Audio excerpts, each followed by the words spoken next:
내 나이 벌써 45. 인생의 반을 벌써 허비했다고 생각하니 과연 동안 내가 어떻게 살아왔는지 되돌아보게 된다. 여러분이 이 글을 읽고 과연 글의 주인공이 어떤 놈이었는지 판단을 내려주시길 바랍니다. 여기에서 쓰려고 하는 이야기는 내가 결혼 후 3년 정도 지난 후부터입니다. 여성들과 경험은 주로 결혼하고 나서 많은 일들이 있었습니다. 그중 굵은 것들만 추려 이야기로 만들어 볼까 합니다. 글에 나오는 얘기들은 대부분 실화입니다. 100%는 아니겠지만 최소한 90% 이상 100%에 맞추려고 노력하며 쓰겠습니다. 등장인물은 이름만 가명으로 하고 나이와 지명 등은 전부 실제임을 밝힙니다. 아마 혹시라도 등장인물들 중에 이 글을 보시는 분이 계시다면 틀림없이 자신의 얘기인 줄 알 것입니다. 당시 나누었던 얘기들이 그대로 나올 테니 그래도 최대한 주위분에게 피해 안 주는 선에서 꾸며보겠습니다. 혹 기분 나쁜 내용이 나오더라도 지나간 세월 다 이해해 주시고 즐거운 추억이었다고 생각해 주시면 감사하겠습니다. 참고로 전 글이란 것을 처음 써봅니다. 매일 눈팅만 하다가 내 얘기를 써보면 어떨까 해서 도전하는 것이라 맞춤법도 내용도 어쩌면 뒤죽박죽 될 수도 있습니다. 재미없으시겠지만 못 쓰는 글이겠지만 글보다는 내용의 줄거리로만 상상하면 보아주시면 감사하겠습니다. 틀리거나 이해 안 가는 내용, 잘 못된 내용은 알려주시면 시정해드리겠습니다. 그럼 몇 장 분량이 나올지 모르겠지만 일단 출발해보겠습니다. 한 장, 첫 외도. 나, 경호는 오늘도 컴퓨터 게임에 한참 열을 올린다. 오늘따라 캐릭터가 계속 죽어나가는 것에 열이 한참 올라있는데 같이 게임하는 아는 동생으로부터 게임 속 메시지가 날아온다.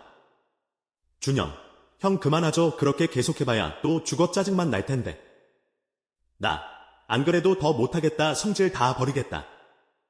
준영, 형 그러지 말고 나랑 놀러 갈래요? 나, 응? 준영, 내가 주소 불러줄 테니 그리로 들어와요. 그냥 조그만 채팅 사이트인데 사람 많지 않아 조용하고 잼나는 곳이에요. 나 채팅할 줄 모르는데. 당시 난 모르는 사람들과 얘기하기 무척 부끄럼 많이 타는 내성적 성격이었다. 준영, 그냥 www 짜증나 어북디푸기.com 없는 주소입니다. 일단 들어와요. 와서 문자 남겨요. 초대해 드릴게요. 나, 집사람 자는지 보고 이 시간에 채팅하는 거 보면 난리 날 건데 일단 내가 들어가게 되면 바로 문자 해줄게. 나의 이 한 번의 선택이 내 일생의 중요한 결정이 될지 그때까진 전혀 생각도 못했다. 갬을 정리하고 큰 방에 들어가 보니 집사람과 큰애는 언제부터인지 벌써 잠에 빠져 있었다. 집사람은 잠이 많아서 항상 10시 넘기기 너무 힘들어하는 성격이었고 난 반대로 보통 새벽 2시 전에 잘 잠을 못 이루는 체질이라 다시 컴퓨터 방으로 들어갔다. 할 일도 없고 해서 후배가 가르쳐준 주소를 치고 들어가니 분홍색의 이쁘장한 채팅 사이트가 눈에 들어온다. 무엇 때문인지 포근하고 마음이 편안해지는 그런 느낌이 참 좋아 보이는 그런 곳이었다. 운영자가 누군지 참 잘 관리하는구나 라는 생각이 드는. 들어가서 알려준 대로 문자를 보내고 누군가의 초대를 받고 들어간 곳엔 서너 명의 인원이 대화를 하고 있었던 걸로 기억한다. 미디어 음악이 흘러나오는 가운데 그 후배랑 모르는 두어 명의 여성분이 그냥 일상적인 대화와 음악 얘기를 하고 있는 듯했다. 간단한 내 인사 후 난 주로 눈팅만으로 얘기하는 거 구경하며 여기 이 사이트에 대한 내용들을 알 수 있었다. 이 대화방엔 한 3에서 40명 정도의 인원들이 들락날락하며 거의 대부분이 30대 분들이라는 거 등등. 나중에 안 얘기지만 이상하게 여긴 남자분들보다 여성분들이 더 많았다. 하지만 결코 이상한 곳은 아니었다. 보통 채팅 사이트들과 똑같았지만 그냥 인원이 적은 소규모 대화방이었다는 것. 회원가입이 필요 없는 그냥 오고 싶을 때 오고 가고 싶을 때 가는 그런 아담한 곳이었다. 소규모다 보니 알려지지 않아서 오는 사람들만 오고 몇몇 사람들끼리 소규모로만 노는 그런 곳이었다. 그 후 며칠 후 저녁시간 집사람은 오늘도 어김없이 일찌감치 잠자리에 들었고 난 또 갬을 하다가 문득 그날 대화방이 생각나서 갬 종료 후 살짝 접속해보았다. 한 10여 개의 방들이 만들어져 있는데 마침 전에 가본 적이 있던 방제와 똑같은 것이 있기에 큰 용기를 내어 입장해보았다. 다행히 그 방엔 날 기억해주는 2명의 여성분이 그대로 계셨고 모르는 남자 2명도 같이 있었다. 오늘도 인사만 하며 눈팅만 주구장창 하고 있을 때 귓속말 백합, 니마 나오셔서 얘기 좀 하세요. 헐, 이런 것도 있다니 속으로 무안하면서도 놀라서 네 하고 답장만 보내곤 얼마 못 가 일이 생겼다 하곤 바로 대화방 나와 버렸다.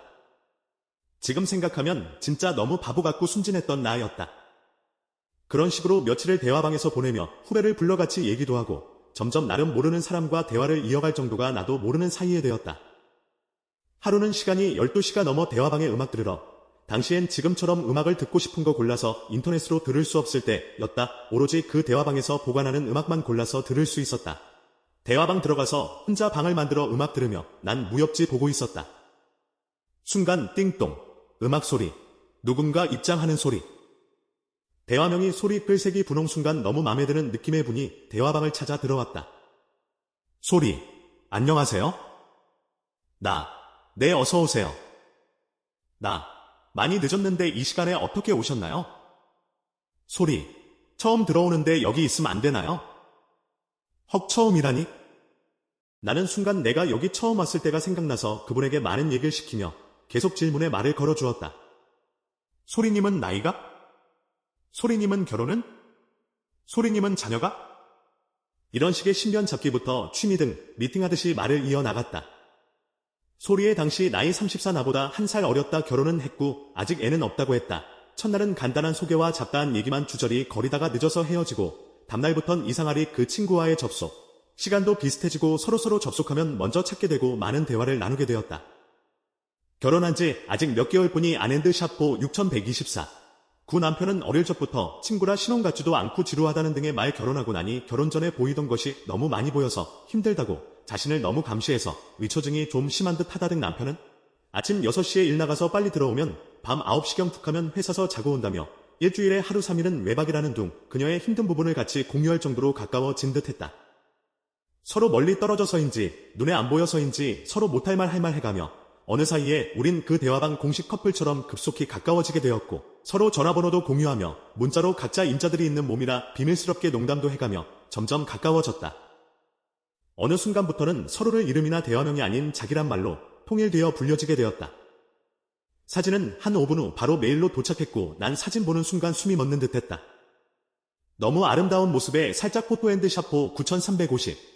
교정한 듯해 보이지만 나이답지 않은 얼굴에 몸매에 자신감 상실. 내 사진을 보내줘야 하나 마나 무척 망설이다 일단 사진은 보내줘야겠다는 생각으로 바로 답 메일로 내 사진도 보내줬다.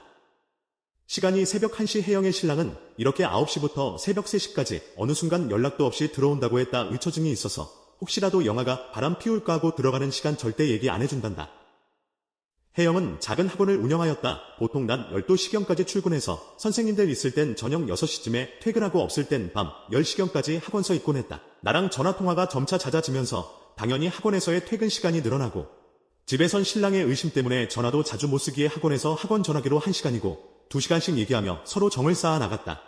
집에 들어가는 시간은 늦어졌고 당연히 나의 집에 들어가는 시간도 따라서 늦어질 수밖에 없었다. 당시 나의 안사람은 나의 귀가 시간엔 크게 신경 안 쓰고 있었고 사이도 그다지 좋지는 않았으며 서로에게 간섭은 최대한 자제하며 살고 있었다. 오늘도 어김없이 밤 12시쯤 혜영이와 대화방에서 소리, 자기야 애엄만? 나 자고 있지 뭐 왜? 신경 쓰여. 소리, 그럼 신경 안 쓰이냐. 이것도 엄연히 불륜이라면 불륜인데. 나 하하 괴하너 우리가 뭐 나쁜 짓 하냐. 그냥 이렇게 서로 얘기하며 스트레스 푸는 거지. 너랑 이렇게 얘기하고 나면 다음날 일도 잘 되고 생활에 활력소가 되니 도리어 상대방한테 이익이지. 나쁠 건 뭐 있어 안 그래? 난 이렇게 말도 안 되는 얘기로 그녀를 설득했고 그녀도 나에게 맞장구를 쳐주었다. 늦게 배운 도둑이 날 셀지 모른다고. 우린 점점 자기를 합리화하며 우리 사이를 정당화 지으려고 엎치고 짜 맞추려고 했던 것 같다. 그러던 어느 날 갑작스럽게 아침에 그녀에게 전화가 왔다.